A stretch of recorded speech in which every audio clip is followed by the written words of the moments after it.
Well, thank you everybody for joining us. And what we're going to be talking about today is business technology health checks.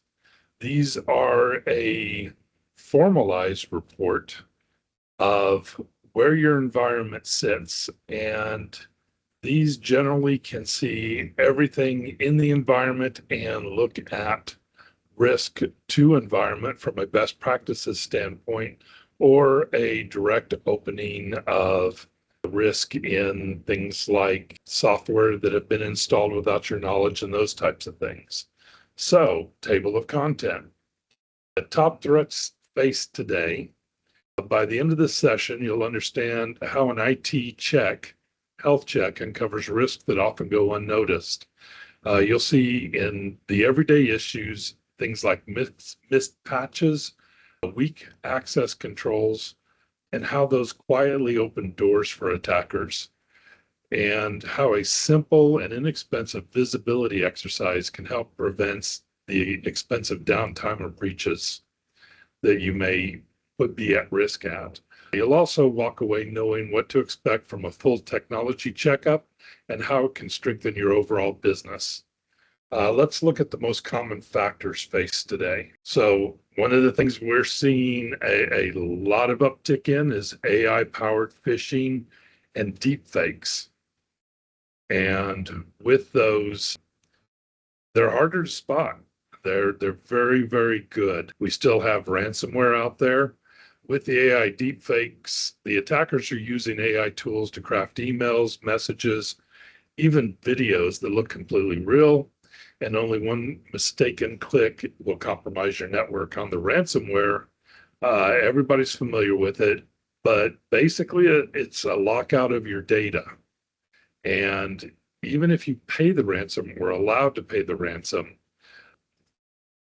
it doesn't ensure that you're going to get systems back. So having things like backups, depending on the size of the data being restored, it could take hours to days or even weeks to fully restore. These are things that are uncovered as far as risks in the scan. Cloud misconfigurations. Cloud tools are great, but if a permission isn't set right, it could be leaving your sensitive data exposed for anyone to find. These are your third-party applications, things like EMR systems, accounting systems, even simple things like CRM. Your supply chain and vendor breaches. Sometimes it's not your system that gets attacked, but it's a partner. And if they have access to your system and they get breached, it can open a backdoor into your environment, and the health scans will identify that. Insider threats. These are employees or contractors with too much access. And if they have a grudge or misuse their privilege, they can steal or leak information and leave you open to ransomware and other things. Unpatched systems, legacy tech. We see a lot of that in the environments. It's very much pointed out, and older, outdated software has vulnerabilities, and attackers know specifically what to look for in that and how to utilize it. Go ahead. Sorry, Mark, I'm jumping in here. Not as much of a wallflower as I promised I would be, but when it comes to that legacy tech, the first thing that comes to mind is, our main software to create this widget that we have or our product that we send out only runs on Windows 8. And so we have to have that, but that is no longer a supported item. But the other thing I'm thinking of is there are still a lot of Windows 10 machines out there in the world, and they're no longer getting security updates. And the bad guys know, and they just crawl networks all the time looking for something that's a Windows 10. And they know what those open holes or what have you are, and that's what they're looking for, because once they find Windows 10, they can exploit it real fast. I think that's something that we can all take care of rather quickly. So if somebody knows of a Windows 10 device in their environment, definitely have them reach out and contact us to get that either a check to make sure it can be upgraded, or we can get you extended support updates from Microsoft for This year, I think it's $61 per device. Okay.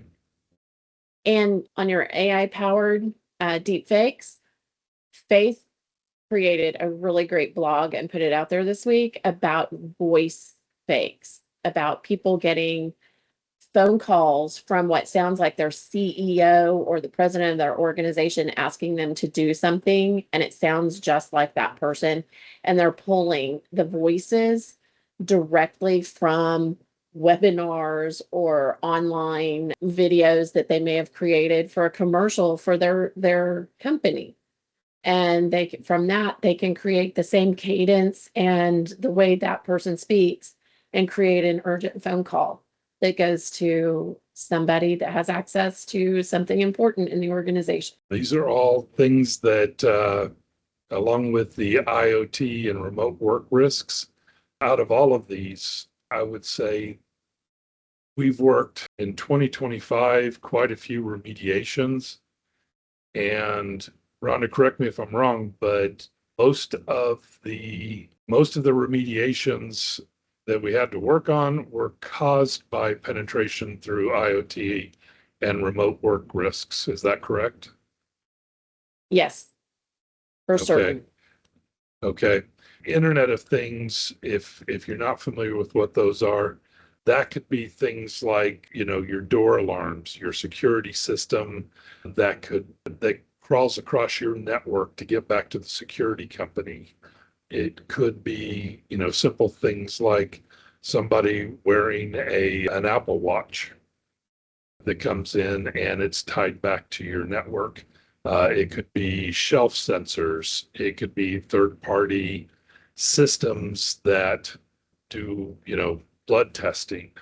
Allowing your And they're employees to put their phones on your wireless network inside the organization rather than having them put that on a guest network. guest network, those types of things. And then, of course, the remote work risks. Um, that's where you allow a third party.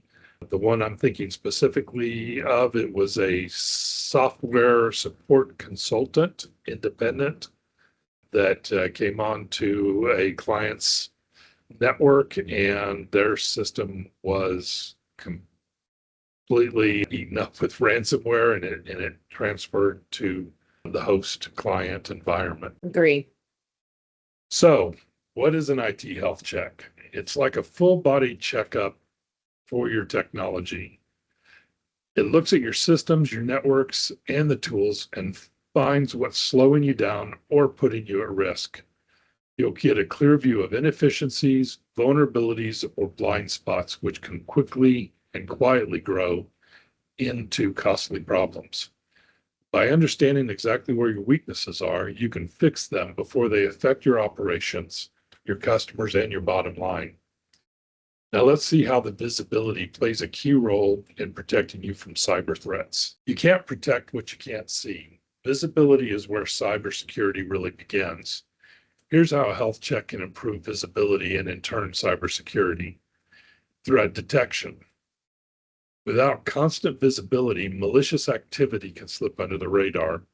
Regular health checks detect unusual patterns or outdated software that attackers rely on. Asset awareness. Many teams don't have a full inventory of devices, apps, and users.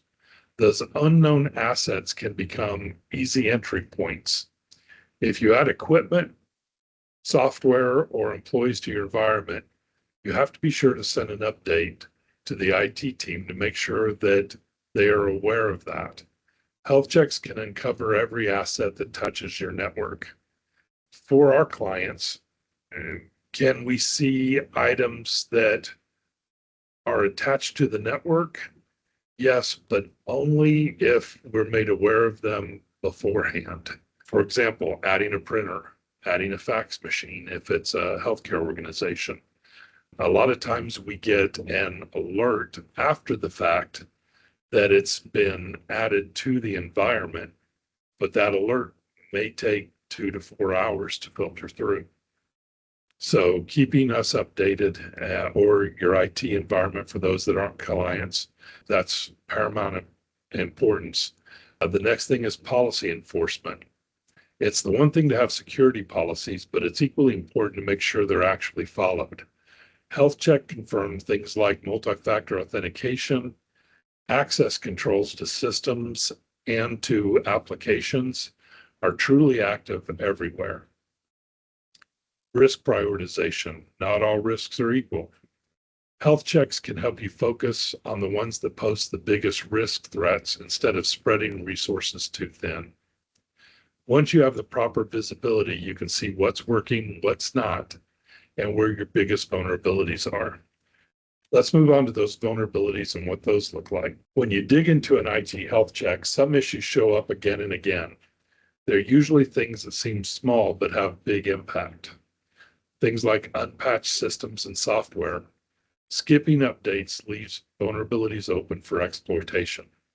For our customers, we regularly patch the computers, but sometimes patches require a reboot, and our biggest problem is that users ignore the reboot request.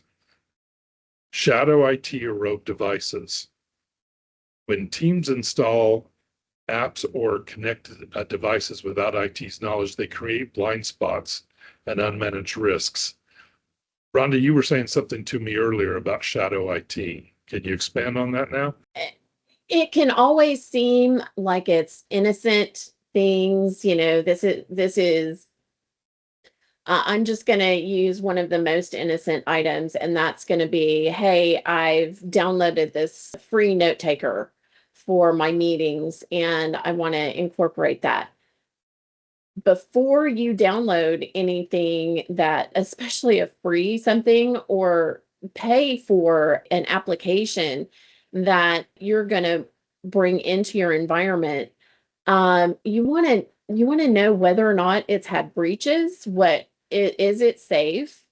It may show that it's safe, but just remember that there are things that they don't show when you are looking at those out there. So the note taker was just the super easiest example, but it could be anything that you introduce into your environment. You know, hey, we bought this used device from Amazon, and we're just going to bring it in and start using it, computer, iPad, whatever. We want to make sure that it's been wiped clean of anything that might possibly be on it from before or something that might be hiding in the background. So those are things we just like to look at and make sure that there's not something that could infect your system. Basically, it's like making sure that, it's had all of its vaccinations before you introduce it into the new country. And this is important on the shadow IT. A health check can show where employees, if you're the point of contact or responsible party within the organization for IT, you really don't know if somebody has downloaded, an AI, something as simple as, a subscription to Chat GPT to help them do their job. The health check shows us that.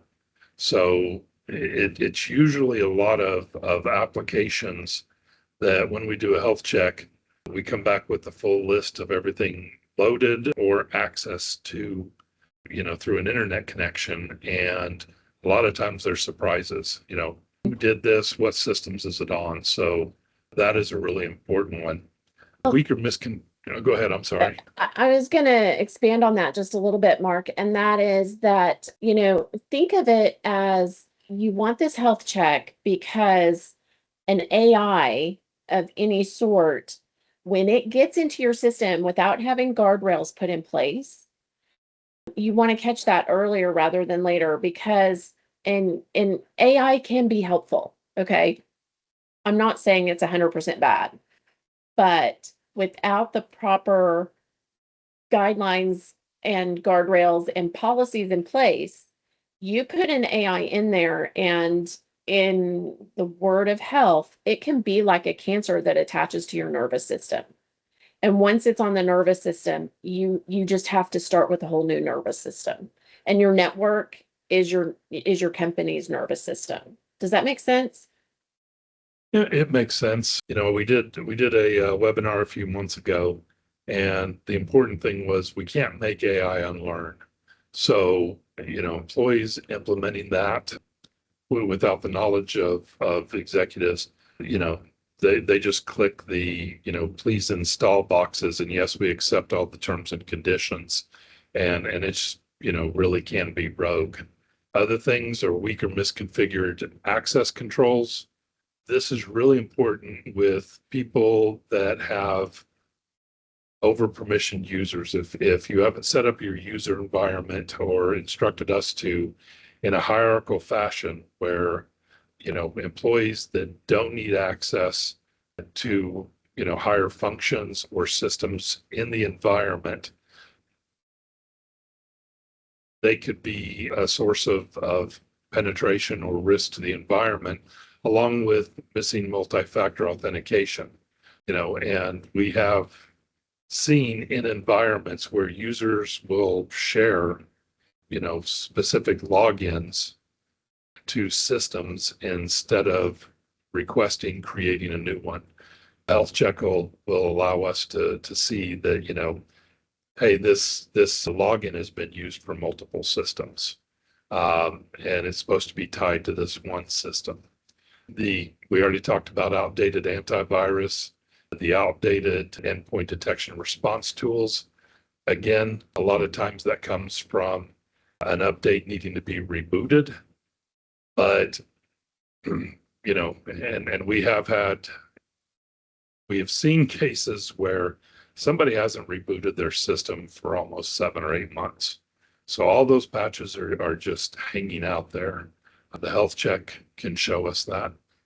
Inactive or orphaned accounts. HR, if you have an HR department or the responsible party sometimes misses letting us know that, somebody has left the organization and they have old accounts that still have active capabilities of logging into the systems, applications, and health check will catch that. Firewall or network misconfigurations. Poorly set firewalls or network rules can allow unauthorized traffic or block critical functions. For us, we use the health check to validate that we have set those correctly. We're really good at that. For people that are not clients, that's one of the big ones that a health check will bring you is what is the health of your firewall and what is the configuration on it? Has it been fully configured to block access and block rogue scans of your open ports and network environment?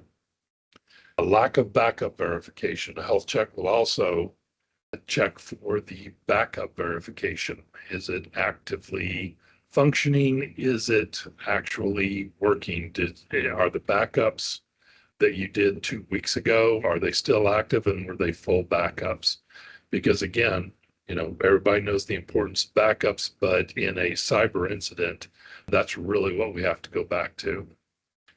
Missing security monitoring. Without a centralized logging system or automated alerts, you may not know when something goes wrong. Again, this is more for people that are not clients of Nomerel, because we have gone extensively into our client environments on the alerting and the system setups.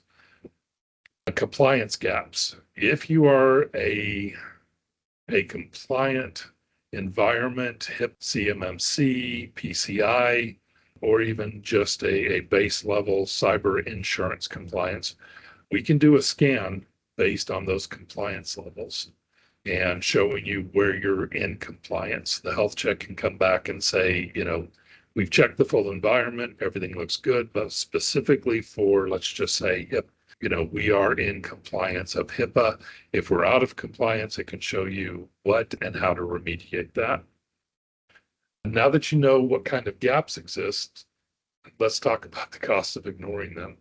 Okay, before we move on though, can I go back? We had a question from Becca about Sure. it, and it probably revolved around unpatched systems, or yeah, the question was, if we're in the middle of something and we get the reboot request, does it auto reboot at the end of the day automatically? And the answer is no, but I wanted to share that with everyone. So it does not automatically reboot But what it will do is you will get, and we have the system in place now, that you'll get 3 reminders. I don't want you to wait for that third reminder, because that third reminder will not go away and you will not be able to move forward. And you'll be in the middle of your most important note, email, presentation, documentation, whatever on that third one, and it will require you to reboot. So, one of my favorite pieces of advice that I received way back when and has helped me ever since is to reboot your system at the end of every business day. You can restart it, especially with weather coming up or what have you. I know last week, Tulsa area, we're expecting, the snowmageddon of the century.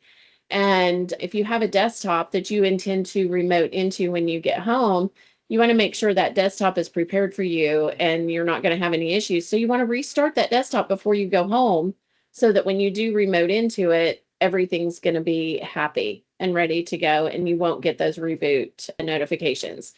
That's my answer to Becca, and hopefully it'll provide a little bit of information to the rest of the crew. Very good. So when vulnerabilities stay hidden, the real damage begins. Ignoring IT issues doesn't make them go away. It just makes them more expensive to fix later. Some of the areas are financial cost, downtime and lost revenue from outages, ransomware and breach penalties, fines for non-compliance with regulations. The one thing that we've seen this year that is different from previous years is HIPAA has fully defined their 2003 requirements, and they are very, very detailed now in what the HIPAA requirements were, where before it may have been a little more vague. And they're just closing that gap window of what the fines and penalties are, because people before said, well, this was ambiguous. We thought we were handling this problem based on how we interpreted the requirement. And in May of 2025, HIPAA put out very detailed, 143 very detailed requirements and updates to their requirements. But we see that with, CMMC for government subcontractors, very, very detailed. The cost of recovery and remediation efforts, that's where you're going to rely on your insurance, especially cyber insurance. And cyber insurance, because people have had gaps in their environment, and those gaps, when insurance looks in there, sees that they've been there for 6 months, a year, 2 years, or forever, it lowers the payout. The national average on payout is about 17 cents on the dollar. So if you have recovery and remediation efforts along with downtime, lost revenues, let's say it's $100,000, without a proactive plan of remediation and staying healthy, the payout is $17,000.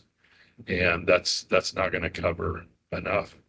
Security risks, data loss from unsecured systems. That's one of the big ones. And, going back to a backup for that, again, depending on bandwidth, depending on how big the data set is needed, that restore can take, hours, days, or even weeks. We have some clients with very large files, and to do a full restore, we're talking weeks. Unauthorized access from orphaned accounts or shadow IT, big security risk that we already talked about. And then malware is spread through unmonitored systems. So if there are PCs that have been added to the environment that you haven't put under the protection of your IT team, those are our primary systems that are used to spread ransomware and malware throughout the environment. The operational and strategic impact, reduced performance. Outdated tools generally don't perform as well as optimized updated tools. You can have missed opportunities due to poor visibility, and then misinformed decisions from unreliable data. Again, those all go back to the operational and strategic impact. The big one is reputational damage. If you are ransomware, you do have to put out a notification to your customers. That is a law and a requirement. And, think as a user, if you shopped at Target during the Target breach about a decade ago, did you continue shopping at Target or did you quit for a while? And, I know it's probably 4 or 5 years before I walked back into a Target and put my credit card in one of their machines. And then brand damage from public IT failures. If it makes the news and it makes Google, it's there forever. So things can quickly spiral out of control when issues stay hidden. The good news is proper IT health check can reveal exactly where these risks are before they cause these harms. What we're going to look at is the process. So a full IT health check is built to give you clarity. It looks at your environment from every angle, not to overwhelm, but to show where simple fixes can make the biggest differences. Number one, security review. This looks for missing patches, weak access control, or any signs of misconfigurations from firewalls or even antivirus tools. It's about making sure your basic defenses are solid. Infrastructure assessment. This is where you get a closer look at how your servers, if you have them, your network, or cloud systems. So if you don't have servers in your Active Directory, Microsoft Entra's in the cloud, it's how those systems are performing. It identifies bottlenecks, it identifies aging hardware, things that can slow you down or cause complete outages. It looks at your backup and disaster recovery evaluation. One of the things that we find is with disaster recovery, business continuance and disaster recovery, we had a webinar on that, I think back in October or November. Most environments really are just relying on that backup as their disaster recovery. If that's the case, then that backup is paramount. But a full disaster recovery and a business continuance is just more than backup. This will help identify systems that are on the network that do need to be replaced in case of, let's just say, a fire or a flood. User and access audit. Well, I skipped one. Compliance and policy alignment. HIPAA, GDPR, if you're doing business in Europe, PCI compliance. The financial services are, GLBA, Gramm-Leach-Bliley Act, and we can show where we're in alignment with those through the health check. User access and audits. This review flags inactive or over-permissioned accounts that helps shadow IT devices or apps that slip through the cracks. Software and licensing review. This check finds any unuser outdated software and licensing gaps that might expose you to unnecessary costs or risks. This is one that is pretty common, where we find that you have a software out there and you've had 30 people over 2 years, you run 25 people today. 5 of those people from 3 years ago still are licensed for the software. We can identify that. You can turn those off and start your savings immediately. Monitoring and alerting issues. Finally, this review helps ensure that your alert tools are active, so unusual behaviors gets flagged before it becomes a bigger issue. Now that you know that what all goes into a health check and the outcome from a health check, let's talk about how we can help you. So with the health check, what we can do is run a software in your environment. Most people run health checks on an annual basis. What we have done is made our health check software where it runs monthly in your environment for the same price of a yearly health check. And what it produces is basically 2 reports every month. It produces the health check from today, but then it goes back to last month's health check and it produces a Delta report. What changed since the last health check? Both positive changes. Hey, we found that we had unlicensed software. This month, those unlicensed softwares have been fixed. They have a license or over licensed softwares. It's been reduced. So every month we can produce 2 reports. And one is the Delta report, which is the easiest to read, and then the full health check report every month. So for the first month we do a health check, it's the full report. It's scanned and analyzed, all 40 to 60 pages. It's put into a summary format showing the biggest risks and what remediations are recommended or can be done on those. And then every month from that, we produce another full report, but the Delta report between those is where we really want to focus. And then the Delta report also shows us any new systems. So that's how Nomerel helps, and that's what we can do for your environment. Rhonda, anything else to add? I do, but it doesn't have to do with health checks. Oh, well, go ahead. So you brought up Target, and I just want to remind everybody to not use dirty Wi-Fi. Don't go walking into your favorite Target or Starbucks or whatever and just join their Wi-Fi and then turn around and join that same device to your company Wi-Fi and cross-contaminate whatever's been happening in those places. I think one of our recent cybersecurity training videos went over the fact that people put rogue Wi-Fis in a lot of those places that will be named very similarly to the one that has been made as a guest network, but is secretly intercepting all of your information as you type it across those networks. So just be careful what you use. Absolutely. Do we have any questions? I don't see any new questions. Okay. I can't see the questions, but I can see the questions. opening it here. Yeah. Okay. Is there anything that we can do? And please contact us if you want to talk about this more or see, samples of a health check report. I've got examples, I can provide those to you and show you in detail and in specific sanitized reports, what a health check does for you. These are also good, by the way, to provide to your insurance company when it comes time to renew your cyber insurance. So it's not a required request today, but it probably will be in the future.